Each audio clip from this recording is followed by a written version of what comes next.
It's so easy to get lost and bleak about the depressing South African economic and political story, but for a second month in a row on the Moneymakers, we're bringing you an out-of-world experience. A second South African who's aiming to set foot on Mars, or at least have their algorithms set noughts, ones and zeros on Mars. They won't go themselves. Adriana Morais, of course, is one of those people who wants to be one of the first human beings to set foot on Mars. I'm Bruce Whitfield, and tonight I'm joined by Ryan Beach. He is the man who helped get the Republic of Parkhurst off the Eskom grid. Now he's leading a South African team of programmers who hope to send a robot to Mars. What do you think is easier, getting Parkhurst off the grid or getting a robot to Mars? Probably the latter. Definitely getting the robot to Mars. that program's worked really well though in Parkhurst. I mean, Parkhurst is off the grid in terms of you're able to do, you're all Wi-Fi enabled and that's already working. You're trying to get yourself off the electricity grid as well. Is that happening? Correct, yeah. So it's a 5-year project. It's still ongoing. So we're aiming to complete it by 2020. We've done the fiber optic internet at home. We're currently doing a smart grid based on the fiber network, and then we're also doing the energy grid. In your spare time, you're now trying to help NASA get a robot to Mars. Now, is the idea that this robot should get there before Adriana Morais and build her a garden and build her a nice house to live in on Mars? What is the plan with the NASA robot? No, definitely. Robots are ideal for space travel because they're not emotional. They don't fight with each other in confined spaces. So there's a lot of benefits, for using robots in Mars, because it's dangerous, You don't want to send a human where they could potentially get killed easily. So the idea is to send robots first to do exploration work. The world's most famous robot is actually the Curiosity rover. And the Curiosity rover it's still there, a wheeled vehicle. Correct, yeah. That was able to get over rocks and obstacles. Correct. And that sort of stuff. It's essentially a robot. So NASA's actually already had a couple of robots on Mars. So the robot we getting involved with is actually a humanoid, so it's just a different form factor and a different type of locomotion. But it's astonishing what it looks like. I mean, it looks like Arnold Schwarzenegger meets Neil Armstrong. No, it is. It's a full-on humanoid, but that form factor makes a lot of sense because it can operate in environments where humans would. It could drive a car, it could fly a space shuttle, so that's why they go for the human form factor. It can climb stairs. Is the robot built? It is, yeah. So the physical structure is built. Yeah. It's about my height, so it's about 6'1" or thereabouts. It weighs a little more than me though. It's about a 300 kilo robot. Correct. What functionality does it have right now? Well, currently it can walk. It can do basic tasks like turning a knob, picking up stuff, moving stuff. But that's pretty easy. I mean, there are kids' electronic sets that do that. Correct, sort of thing. But it becomes tricky when it needs to do it autonomous because you can lose your communication link between Earth and Mars. So that's where we need to come in and develop autonomy, artificial intelligence, where the robot can actually carry on its own and execute a mission. So, but you could pre-program a whole bunch of stuff into a robot and have it do that. Correct, what you're seeking to do is go one step beyond that and have it go, ooh, there's a sandstorm on Mars today, I'm going to stay in my little zip-up suit or whatever it might have. No, definitely. I mean, it will evolve, so it's going to become very, very advanced. It will get to a point in the next 10 years probably where the robot will be completely autonomous, will do its own decision-making, would be able to just carry on its own, and execute tasks missions that are given to it. Now, what is your role then, sitting at the southern tip of Africa? The last time I looked at NASA, it's sitting in the United States. What interest do they have in whatever it is that you are able to provide? Are you part of a global competition? Are you being paid lots of money by NASA to develop the programming? Well, NASA recently they're actually outsourcing a lot of work. If you look at SpaceX, it's not just government agencies that do this type of work anymore. So NASA launched this competition, and originally 400 teams entered, and out of that, just over 40 managed to get through. We were lucky, so we actually think that we've done well so far already. But I think that after this competition, there will be work that will get funneled through to our company. And what are you hoping? Because here you've got the science, you've got the tech on your side. We're in a connected world. There's no reason why you can't at least provide some of the analytics that are needed to move the robot's finger, blink its eye, or whatever else is required. No, definitely. The first phase of the competition is a virtual environment, so we can do it from anywhere in the world. We can sit on a beach and do it. And that's the beauty of technology today, especially IoT. We live in a connected world. You know, we can do a lot of engineering from the other side of the globe. IoT, Internet of Things. Correct, yeah. Right, okay, Yeah. just keeping up, just keeping up. So what is it that you're hoping to provide them, exactly? Well, we want to develop the software. As a company, we develop robots, so we do hardware and software and complete robotic solutions. So you have an existing robotics business Correct, that yeah. makes production line robots, the simple stuff of tightening the bolt and that sort Correct, of thing. yeah. We do industrial automation robotics, but we also do robots like the Mars Curiosity rover, crawlers that go in mines into dangerous situations, or on oil rigs in pipes.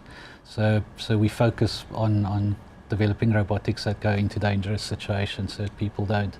But yeah, that covers vehicles, humanoids, but also industrial automation in car factories.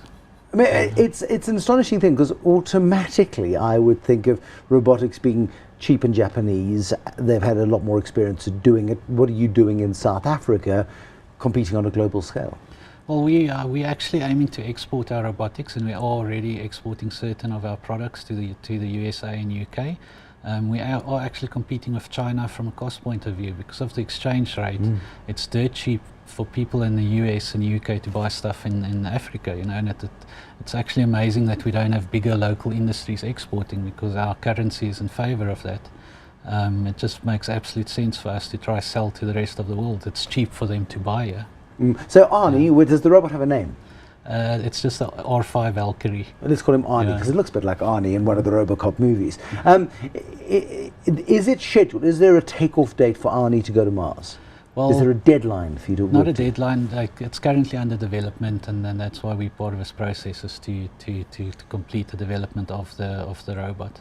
But is there a 2020 Space Odyssey sort of target at least? Yeah, no, look, I think within the next 5 to 10 years we'll see it definitely in operation, just at various levels, you know. Now, your deadlines seem a lot more flexible than the guys who want to put humans on Mars, because they're targeting humans. There's a bit of a space race to get humans on Mars, 2024, 25, 26. Yeah. That sort of seems to be the window. What you were saying earlier is we need to get the humanoid robots up Correct, there yeah. before. But your deadline is later than theirs. Yeah, but Well, your projection is later than theirs. Well, not really. I mean, 5 to 10 years will also end up, you know, somewhere around there, but it will also be for different applications. It could be very close to each other. It all depends, you know, how and where they want to use them. The robot can be used for different applications. Who's going to pay the bills? Because here we are on Earth, and Adriana Morea, who we spoke to last year, has got this idea to be a space cadet, and she wants to be one of the first people on Mars, and it's terribly romantic and a great idea, and she wants to, like her Huguenot forebears, who never had a prospect of going home to France either, so this is her rationale. She's thinking that she will be one of these first human beings on Mars, and she doesn't mind the one-way ticket aspect of it. But what happens if it's a waste of time? Who's going to pick up the bill? That's why I'd rather send the robot than go myself, just in case. But yeah. but is it a pipe dream? I mean, are you a bunch of geeks just having a good time on the dream of sci-fi becoming reality, or do you genuinely believe within your inner bite, or whatever it is that you have beating in your chest, as a tech geek, is it something that you believe is entirely possible? No, definitely, especially if I look at robotics. Mars is one very small part of what we do, but the robotics industry is currently exploding. The next also 5 to 10 years, it's almost going to be like the internet. There's going to be a huge,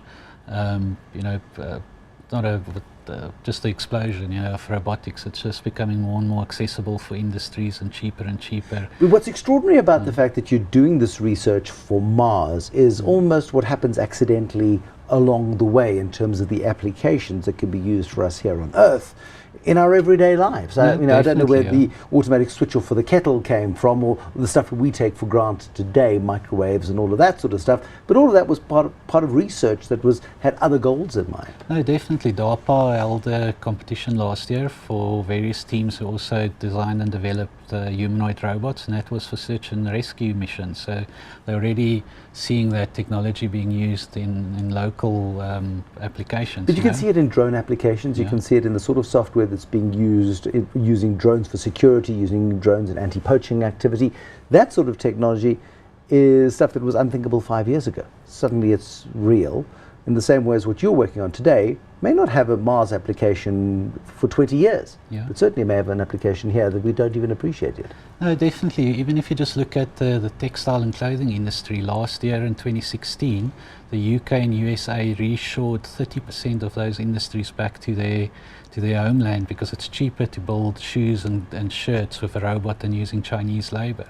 So we're already seeing a big shift just in that industry, and those robotic arms just being used for different applications, from cooking cookies to cutting cookies. And does what you're doing ever scare you? Just in terms of you're putting future generations out of work, potentially. I mean, it is the way of things, and it's going to happen this way.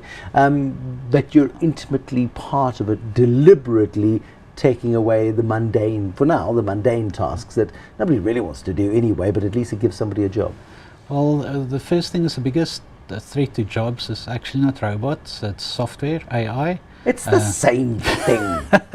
But platforms like Watson, it's already replacing lawyers, doctors. No, look, that's not a bad thing. I'm talking about real people with real work. But that's actually one of the reasons we started this company in South Africa, is because we know what's coming. It doesn't matter whether unions will kick against it. Automation is coming, because you won't be able to compete from a price point of view against international goods that get produced by robots by using local expensive labor. But so do the ethics of it, and I use ethics in the broadest possible sense, do the ethics of it ever keep you awake at night, in terms of we are participating in the destruction of the job? Well, we're actually trying to create jobs. I mean, our company, in the last 2 years, we created 25 new jobs just by designing, developing and building robots. And we're rapidly growing. So I mean, we're aiming to create another 100 jobs in the next year if everything goes well. And we're upskilling people, we're teaching them how to service robots, how to operate robots, how to install robots. So it's not just engineers, it's guys with limited skills. Are you finding enough talent in South Africa to build your business? It's very difficult, but we are a big drive for us is to actually teach people. So it's not, we don't expect to get people who know the industry. You know, we get people and we try upskill them and we try train them. For parents like myself who are looking at the future place of work for our kids, we panic. Because we go, what is it going to look like? I mean, the basis surely is code. Math, science, yep, absolutely. English is good, so you can communicate and have a bit of a soul. And then code has got to be amongst the top four. Yeah, definitely. Any technical field, definitely not law or or lawyers are definitely on their way out. You know what? I was depressed for a bit, but you've upped my mood considerably. Ryan Beach, thank you very much. Leader of a South African team of robotic programmers. They've got astronomical expectations. They've got huge plans, and with a fair amount of endeavour, plan to take on the world of robotics and make a big contribution to what is the biggest space race of the 21st century so far. And that is the desire to get a better understanding of Mars and possibly to turn it into a habitable environment for human beings at some point in the future. There will be more Moneymakers, dream chasers and some crazies next time on the Moneymakers, but right now, thank you for watching. Bye-bye.